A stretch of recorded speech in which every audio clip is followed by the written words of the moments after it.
evening, everyone. I'm Dee Griffin. Thanks so much for joining us. Coverage you can count on begins with a look at your local headlines. The Columbia County Sheriff's Office is investigating a deadly crash. The coroner says 62-year-old Michael McNair from Deering died in a single-car crash Tuesday at the intersection of Wrightsboro Road and Rabbit Run Road in Harlem. An autopsy will be performed.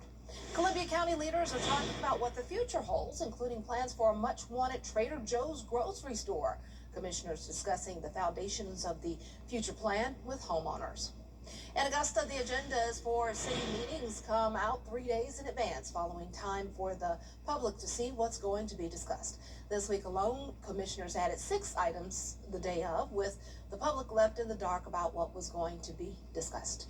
We'll have more on that and other stories at 6, but first, in our national news, what looked like time now for our first look at our weather with Chief Meteorologist Jenna Petracci, and it was a great day as far as temperatures, but a bit overcast all day. Yeah, it definitely looked like it could rain at any moment, Dee, but it didn't. The rain held off today, but as we go into the end of the week, that's when we'll start to see the rain move in. But right now on our Terry Lambert Hyundai Skyview cam, definitely mostly cloudy here in Augusta. We made it to 75 degrees today. That is well above our average of 64.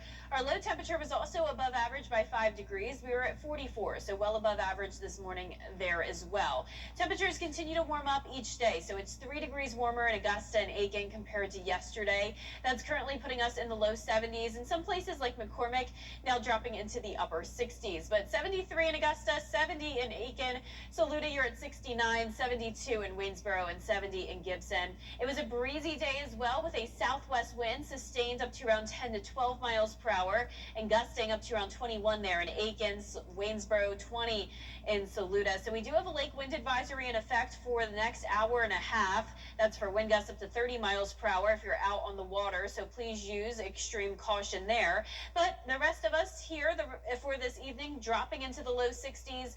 Winds will start to settle down and it will be staying mostly cloudy. Looking ahead, like I mentioned, rain chances are on the rise, especially as we head into the weekend. And then after the rain comes through, temperatures will go back down. I'll have more details on that coming up, but back to you, Dee. Much we'll see in a few minutes. Crews rescued 6 skiers near Lake Tahoe who survived an avalanche, but 9 others from their tour group are still missing. Here's Rena Roy with the details.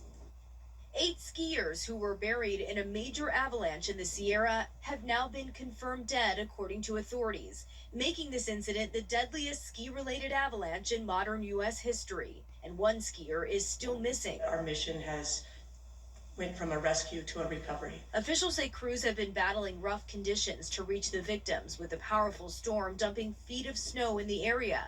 Videos taken nearby showing whiteout conditions. Extreme weather conditions, I would say, is an understatement. Lots of snow, gale force winds. Law enforcement says a group of 15 people were in the Castle Peak area midday Tuesday, returning to the trailhead after a 3-day trip when the avalanche hit. Medical for an avalanche in the area of Castle Peak were reported as 9 to 10 people buried, 3 others attempting to dig them out. 6 members of the group survived and called for help, crews reaching them by skis, with dangerous weather preventing helicopters from being used in the search. When they arrived, finding those 6 survivors taking cover under a tarp. They were able to locate the 6 survivors. They were sheltered. They had some equipment. 2 of the 6 were not mobile. They could not walk because of the injuries they sustained during the avalanche. Now, before this incident, the Sierra Avalanche Center had reported a smaller avalanche in the same area, warning that was just the beginning and that larger avalanches were to be expected.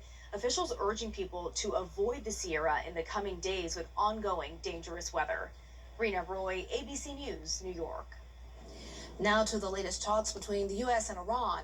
Prescriptions for popular weight loss drugs like Wegovy are on the rise. With more, here's Michelle Franson. Any woman who's had a baby knows how difficult it can be to shed pounds and get back to pre-baby weight. Perhaps that's why Danish researchers found a 5-fold increase in prescriptions for GLP-1 weight loss medications like Wegovy for women who had delivered a baby in the past 6 months.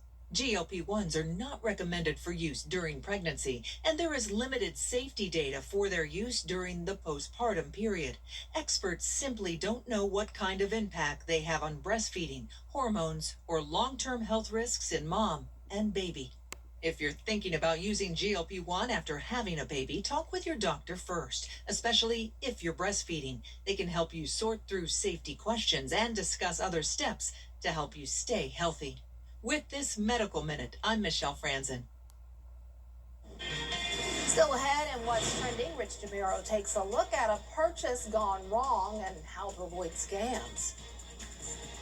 We're continuing to see those warm temperatures as we go into the end of the work week, along with rain chances on the rise. I'll have all the details on that after what's trending.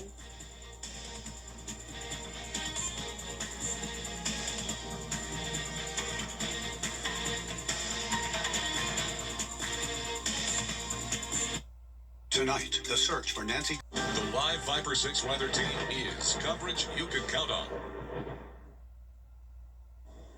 Welcome back, everyone. It's time now for a look at what's trending. Some footage caught in the frigid waters near Antarctica has gone viral. It caught a sleeper shark that's estimated between 10 and 15 feet long. It was swimming in 34-degree water. Now, experts say they've never recorded a shark that far south before. They believe that climate change and warming oceans could be driving them to colder water. Wow, imagine that. Yikes. Well, he ordered an AI robot dog for his grandson, but what showed up wasn't so smart. Our buddy Rich DeMiro has the story, and today's Rich on Tech. Doesn't answer questions. It doesn't take any of these commands on the box. IT pro Stace Graham should have known better. That's all it does.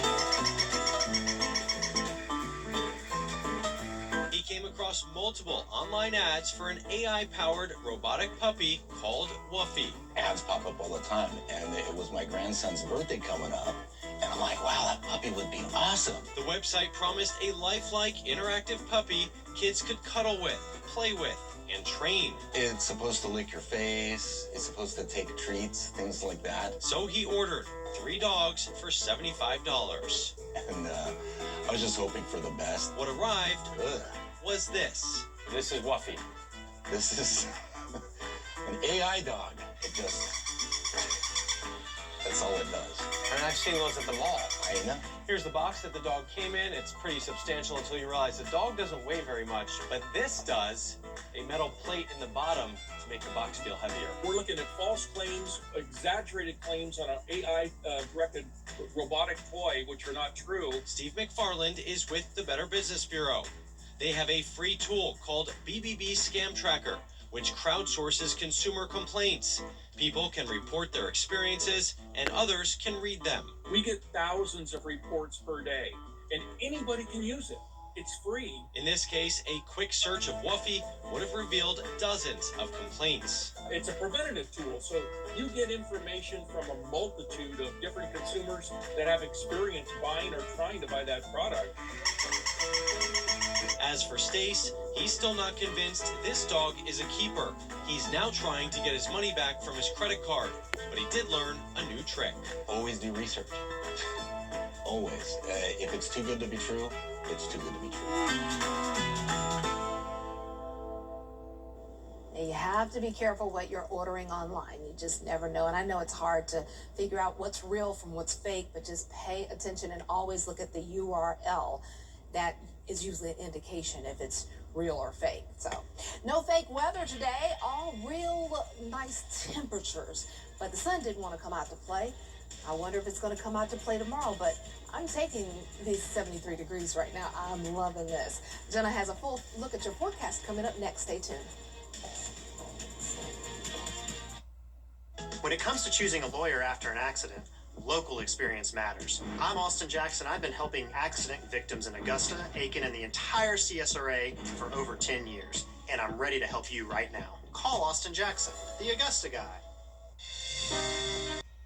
We was riding down the highway, the logging truck turned, the logs came through, hit me in the head, and hit my daughter-in-law in the face. I had saw Austin's commercial on TV. I looked his number up on the internet, and he got right back to me. The live Viper 6 Skyview Network, sponsored by Terry Lambert Hyundai. The News Channel 6 mobile app is now even better. Download it today. Now, your most accurate forecast with WJBF Live Viper 6. Welcome back. I want to start out with a very special shout out to Maxwell Elementary School located in Thompson, Georgia.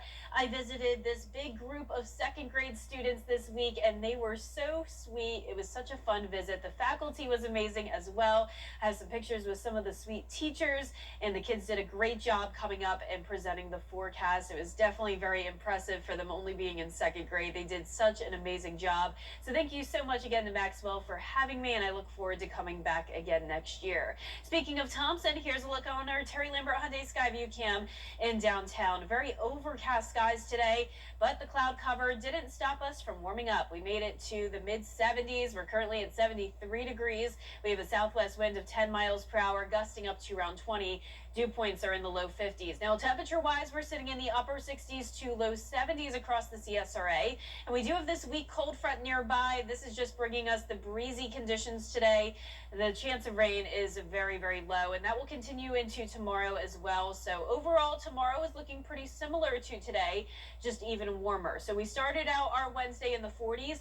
Tomorrow, we're starting out the day in the 50s, and we're going to be getting very close to the 80-degree mark as the day goes on. And the winds will be just a little bit lighter, but still breezy coming out of the southwest. High temperatures will get to the 80-degree mark on Friday, and then we go down from there. And it's all going to be because of a cold front passage that's going to bring us some rain chances and then bring us a taste of winter again as we wrap up the month of February. But like I mentioned, winds settling down a little bit tomorrow, up down to around 26 miles per hour, then back up on Friday. That will be our windiest day, and Sunday's looking very windy as well with those gusts up to 30. Rain chances are going to be the highest on Friday and Saturday. Our best chance of widespread beneficial rain is definitely going to be on Saturday. So let's walk you through our future cast starting tomorrow at 6 a.m.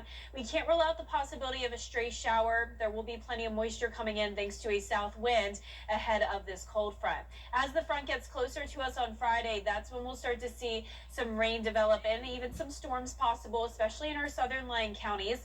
Instead of passing us, this front will stall out and it will lift to the north of us as a warm front. So we'll still have that south wind coming in, bringing us some potential instability, which will allow for some thunderstorm development. This is Saturday afternoon. Overall, the chance of severe weather is very low at this event, and this is overall very beneficial for us since we are still in a drought. So let's take it closer to home now. Friday at 10 a.m. That's when we'll see some isolated showers. This pushes down towards the south by around 4 o'clock on Friday. Some thunder and lightning possible within those storms, but definitely not expecting anything severe on Friday. And then as we go into Friday night, we're actually drying out. We'll still be mostly cloudy, a few spotty light showers around as we go into our Saturday morning. And then it's once we get into Saturday afternoon when that area of low pressure develops along the warm front, that's when we'll see that widespread rain with some pockets of heavier showers and a higher chance of storms, especially in those southern lying counties. So there's Saturday at 3 p.m. Rain continues down south Saturday night. And then as we go into the overnight hours and on Sunday, another active Sunday pattern. We had the rain last week. We've had winter weather on Sundays a lot. This is just going to be some light rainfall activity, though, as we go into our Sunday afternoon, and then we finally start to clear out from there. We're expecting anywhere from around 1/4 inch of rain to maybe 1 1/4 inch down towards the south where they do see the heavier rain and storms. Low temperatures tonight, though, going to be in the mid to upper 50s with the mostly cloudy skies. Highs tomorrow in the upper 70s. Our 10-day forecast showing us get to 81 degrees on Friday, and then we drop all the way down to 28 degrees on Tuesday morning of next week. But we will be back to some nice sunshine, then more cloud cover by the end of next week as those rain chances and temperatures rise again. All right, that sounds good. I mean, just a couple of little snafus there, little days. Yeah. We can deal with that. A little taste of winter. We can handle that. No winter weather, though. Good, Bill. Love it. Thanks so much. Well, after this break, we'll look at some footage of one of the biggest active volcanoes in the world. Wow, look at that. Ooh, we'll be right back.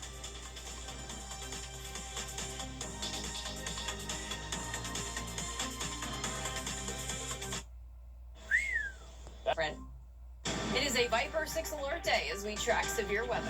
The live Viper 6 weather team is coverage you can count on for the entire CSRA.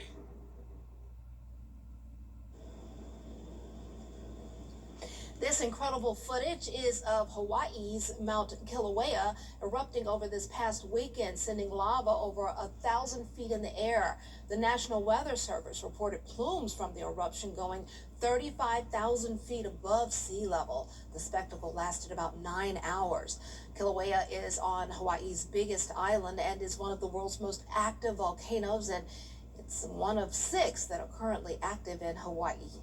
Wow. It's beautiful, but dangerous. Beautiful, though. That's all we have for this half hour. More coverage you can count on. It's coming up next with Brad Means at 6, including the latest on the officer-involved shooting in Richmond County. Kim Vickers has the details next.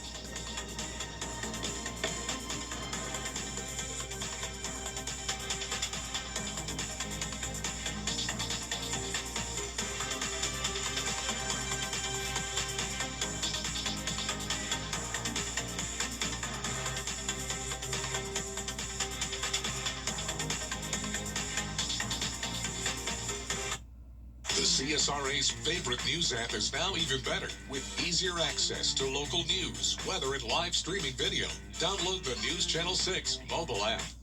Choose from a great selection of men's sportswear, outerwear, made-to-measure suits, and more during the 3-for-1 fall and winter clearance sale at Lionel Smith Limited. Lionel Smith, limited to only the finest in men's clothing. All right, team. Our clients. Every hero needs a sidekick, especially for tasks like roofing. Leave that up to us, the professionals. Roof located. So you can do main character things, like the dishes. So did you fix the roof? Oh, you know it. Just another day of being your superhero. And the laundry? If your roof needs fixing, call Mr. Hicks.